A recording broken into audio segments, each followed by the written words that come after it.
Setelah mengunjungi pesta di rumah teman-temannya, seorang laki-laki berjalan pulang dengan keadaan mabuk. Dia telah meminum-minum banyak alkohol pada malam itu saat lagi berpesta. Di saat itu hari sudah larut malam. Di sana tidak ada seorang pun yang dia lihat sepanjang jalan menuju rumahnya. Saat dia berjalan, dia mendengar suara siulan. Siulan itu berasal dari arah jauh. Namun dia melihat sekitarnya dengan pandangan yang sedikit rabun. Dia melihat bahwa ada orang lain yang berjalan dari arah seberangnya. Lelaki itu sangat tinggi, saking tingginya dia merasa kalau itu adalah suatu halusinasinya sendiri. Karena mana mungkin laki-laki bisa setinggi itu kan. Tingginya itu bisa setinggi tiang listrik dan lelaki itu sangat kurus. Lelaki itu berjalan dengan membawa karung di punggungnya. Karung itu cukup besar. Dia berjalan dengan jalan yang bungkuk. Dengan perasaan bingung, dia mendengarkan siulan itu. Dia tidak tahu dari mana siulan itu berasal karena suaranya dari jauh, tetapi orang lain yang berada di sana itu cuma dirinya dan si laki-laki itu. Dengan penerangan yang redup, dia tidak bisa melihat wajah lelaki itu dengan jelas. Maka dia tidak tahu apakah suara itu berasal dari mulut lelaki itu atau bukan. Tapi lama-kelamaan suara siulan itu membuat dia semakin deg-degan. Rasanya jantungnya ingin copot. Dia mulai bergetar badannya. Keringat dingin langsung keluar. Dia langsung merasa tercekam dan merasa takut. Dia ingin lari dari sana, tetapi dia tidak bisa. Badannya seperti kaku. Gak bisa digerakin sama sekali. Dia mencoba untuk berteriak, tetapi gak tahu kenapa suaranya itu tertahan di sini, kayak tercekam di sininya. Dan lelaki yang di seberang itu makin berjalan di depannya dia. Dia tidak tahu kalau misalnya malam itu dia tidak bisa pulang ke rumahnya. Dan di waktu yang bersamaan, istrinya yang menunggu kepulangan suaminya tidak mendengar suara suaminya pulang hingga pagi hari. Di saat dia menemukan jasad suaminya dan dia berbicara dengan orang lain, dia berkata kalau misalnya semalam itu ada hal yang aneh. Di saat aku menunggu suamiku untuk pulang, aku mendengar suara orang yang datang ke dalam rumah. Tetapi suara lelaki itu bukan orang yang aku kenal. Dan suara itu sedang menghitung dari larut malam hingga mau subuh. Hitungannya terus menerus dari 1, 2, 3, 4 hingga banyak sekali. Saat itu aku tidak berani untuk keluar karena aku takut dan aku hanya berharap kalau suami aku akan pulang. Di saat pemakaman suaminya, dia menceritakan itu ke orang-orang. Dan pada saat itu orang-orang bilang kalau untunglah kamu mendengar saat itu. Kalau enggak, kamu akan bernasib sama dengan suamimu. Istrinya itu bertanya, kenapa? Kok bisa bernasib sama dengan suami saya? Dan dia bilang kalau yang kamu dengar adalah Al Stillborn. Dia adalah lelaki atau urban legend yang datang setiap malam untuk ke rumah orang di sana. Jika kamu mendengar suara orang menghitung, dia sedang menghitungkan tulang belulang yang dia bawa, yang merupakan korban-korban miliknya. Dan istri itu langsung tersadar, mungkin dari angka-angka yang dia dengar itu salah satunya adalah tambahan dari tulang belulang suaminya sendiri.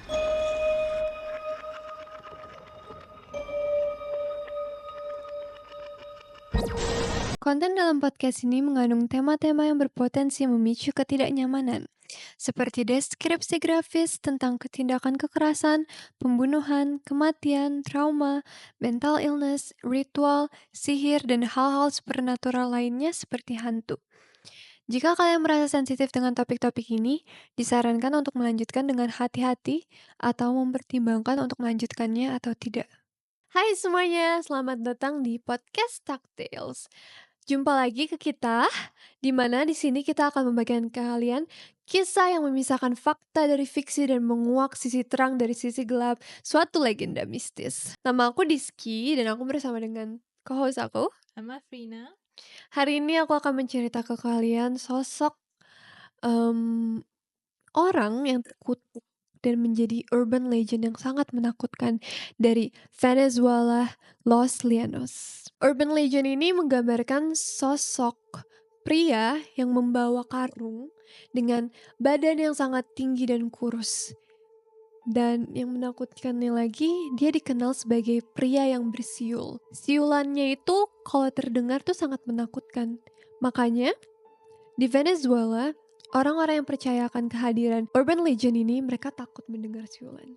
Dan aku juga sebenarnya takut sih pas tahu kisahnya.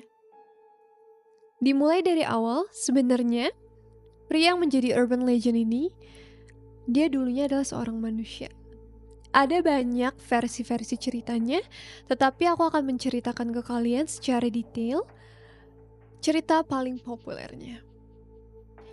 Cerita ini berawal di pertengahan abad ke-19, di mana ada seorang anak laki-laki yang tinggal bersama orang tua dan kakeknya di, of course, Los Llanos, Venezuela. Dia itu anak tunggal satu-satunya, dan karena orang tuanya itu sayang banget sama dia dididik dengan salah. Dia terlalu dimanjakan. Alhasil, dia tuh orang yang apapun yang dia mauin tuh harus dia dapet. Dia tuh egois banget. Dia gak punya respect, gak punya rasa kasih sayang kepada orang tuanya sendiri. Kalian pernah kan pasti ngedenger kasus-kasus anak yang salah didikan dari orang tuanya. Dia terlalu di-spoiled dan akhirnya dia gak punya restraint, gak punya batasan hingga dia melakukan hal yang kriminal. Atau mereka itu orang-orang yang tidak mengerti akan konsekuensi karena semasa mereka tumbuh, sejak kecil mereka tuh tidak pernah dihukum sama orang tuanya. Apapun yang mereka mau, kalau misalnya mereka merengek, nangis, itu langsung diberikan dan orang tua itu gak berani untuk menghukum mereka. Nah, itulah sosok anak laki-laki ini. Dia saking parahnya memperlakukan orang tuanya itu sebagai budaknya sendiri. Nyuruh-nyuruh, merintah-merintah, sampai kayak hal-hal yang di luar nalar dia mintain. Suatu hari dia sedang berjalan dengan ayahnya di hutan, dan pada saat itu anaknya itu merasa lapar dan dia meminta kepada bapaknya untuk mencari rusa karena dia ingin memakan daging rusa dan isi perutnya, kayak ususnya, hati rusa. And you know what his father did? Bapaknya karena ingin membuat anaknya senang, dia akhirnya mencari ke dalam hutan dengan membawa senjata huntingnya. Namun, dia berjalan berkilo-kilometer dalam hutan itu. Udah lama waktunya berlalu, dia gak ketemu juga sama satu pun. Dan karena dia sudah desperate, akhirnya dia pulang dengan tangan kosong ke tempat dia tinggal anaknya di hutan itu. Anaknya yang menunggu dengan waktu yang lama dan kelaparan marah setelah melihat bapaknya itu gak becus. Kayak dia merasa, ih gak guna banget sih lo jadi bapak, udah gue suruh kayak gini malah gak bisa ngelakuin ini gitu. Dengan marahnya dia ngerenggut senjata huntingnya, yaitu pisau, dari tangan bapaknya. Dan you know what he did? Dia lemparin pisau itu ke dada bapaknya. Dia pukul kayak berkali-kali, dia lemparin pisaunya sampai kayak bapaknya meninggal. Darah langsung kemana-mana. Tidak puas dengan itu, tidak melihat kalau misalnya dia telah merenggut nyawa bapaknya sendiri, darah dagingnya sendiri, dia kemudian mengarahkan pisaunya ke perut bapaknya, dia belek. Di situ dia ambil isi perut bapaknya, ususnya, hatinya, semuanya. And you know what he did? He come back to home. Dia balik lagi ke rumahnya. Setelah di rumah dia bertemu dengan ibunya dan dia lempar semua daging-daging itu. Dia suruh ibunya, masaklah ini, aku pengen makan. Dan ibunya melihat semua itu, dia tanya, dari mana kamu mendapatkan ini semua gitu. Terus anaknya bilang, aku dapat ini dari papa, dari bapak. Terus dengan perasaan heran, loh, suami gue berhasil untuk nge-hunting animal. Dia bertanya dong, Dari mana? Kok bisa bapak kamu ngedapetin ini semua?" Terus anaknya bilang apa? "Daddy grow them in his belly." Dia bilang kalau misalnya bapaknya ngenumbuhin itu semua di dalam perutnya. Dengan shock, dengan terkejut, dengan tidak percaya, ibunya tuh langsung berlari ke forest, ke hutan untuk mencari suaminya, dan di situ dia ngeliat mayat suaminya dengan badannya sangat tragis. Bayangin aja, darah udah kemana-mana, semua organ tubuhnya berantakan, yang seperti dia tuh dimakan oleh binatang buas. Tapi bukan binatang buas melakukan itu, anaknya sendiri. Setelah itu, kakeknya yang mendengar bahwa cucunya sendiri membunuh anaknya dengan tega, dengan kejam, dan bahkan ingin memakan daging ayahnya sendiri, dia langsung narik tangan anaknya, terus langsung bawa dia ke pohon, diikat dengan erat, lalu dia ngambil cambuk. Setelah itu, si anak ini pertama kalinya mungkin ya, dia merasakan rasa sakit dimana dia dihukum karena kelakuannya yang udah gak bisa dimaafkan lagi, gak bisa diampunin lagi. Dia dicambuk berkali-kali oleh kakeknya dengan sekuat tenaga hingga punggungnya itu keluar dagingnya gitu, terbelek kulitnya sampai dagingnya keluar. Lalu gak cuma dari situ, kakeknya mengambil alkohol dan mengambil perasan jeruk nipis sama cabai untuk diolesin ke bagian kulit dan daging yang kebuka itu. Iya, untuk ngerasain siksaan. Tidak puas dari situ juga, kakeknya balik lagi ke forest untuk melihat terakhir kali mayat dari anaknya, dan dia mengambil karung. Di situ dia kumpulin, dia masukin sisa-sisa dari mayat, potongan-potongan anaknya dan tulang-tulangnya dimasukin ke situ dan dia kasih ke cucunya. Setelah itu dia lepasin cucunya. Cucunya tidak punya hal lain, akhirnya dia ngambil itu kan. Terus dia berlari untuk ngelepasin diri dia dan pergi dari sana. Karena dia sendiri tahu kalau dia nggak bisa stay lagi di sana karena perbuatannya, dia nggak bakal bisa diterima lagi di rumah itu. Akhirnya dia lari untuk kabur, dan di saat si cucunya itu lari, kakeknya melepaskan 2 anjing miliknya. Dan 2 anjing itu bukan anjing sembarangan, mereka tuh anjing yang liar, yang buas, yang sengaja dibuat lapar sehingga mereka haus akan daging dan darah. Dia lepasin dan dia ngomong gini, "Seharusnya kamu tidak melakukan itu kepada ayahmu. Aku sumpahin kamu, aku kutuk kamu." Karena dia berlari dengan posisi yang terluka ya punggungnya, dan anjingnya pasti cepet kan karena mereka ngelihat daging, ngelihat makanan setelah berlama-lama dikasih kelaparan. Akhirnya dia tertikam dong, langsung ketangkep sama anjing-anjing itu. Setelah ditangkep, dagingnya, tangannya, kakinya digigit dan semuanya tuh masuk ke dalam perut anjing-anjing itu. Dan dia mati di sana. Dia mati menjadi makanan dari anjing-anjing kakeknya. Tapi yang membuat kisah ini lebih parah lagi adalah karena kutukan kakeknya, si anak ini tidak bisa untuk pergi ke alam kubur. Dia dikutuk untuk selamanya bergentayangan, tidak bisa menjembatani antara alam manusia dan alam kubur. Dia akhirnya stay di tengah-tengah, dan dia akan selamanya membawa tulang belulang milik ayahnya. That's where the story. Ya, tapi masalahnya karena kutukan itu dia menggentayangi wilayah di Venezuela, Los Llanos, yang membuat urban legendnya tersebar dan menakutkan karena orang-orang bilang kalau kamu mendengar dia bersiul dari arah jauh, berarti dia tuh dekat. Tapi kalau misalnya kamu mendengar suara siulannya dari arah dekat, sebenarnya dia tuh jauh. Dan kamu harus berhati-hati kalau udah mendengar suara siulan di malam hari dan melihat sosok tinggi, kurus, menggotong-gotong karung, kamu harus sudah berlari dan mencoba untuk kayak berdoalah, melindungi dirilah, karena kamu bertemu dengan El Silbon. Untuk lebih jelasnya lagi dan detailnya, El Silbon ini sering dilihat berjalan atau berlari dengan anjing-anjing yang kayak rohnya doang. Dan anjing itu tuh ngejar-ngejar dia Selain itu, yang membuat El Silbon adalah suatu legenda yang sangat ditakutkan. Kalau malam-malam dia bakalan masuk ke rumah orang-orang dan dia akan meletakkan karungnya, membuka karungnya dan mulai menghitung satu persatu tulang-tulang yang menjadi victim-victim atau korban dari dia.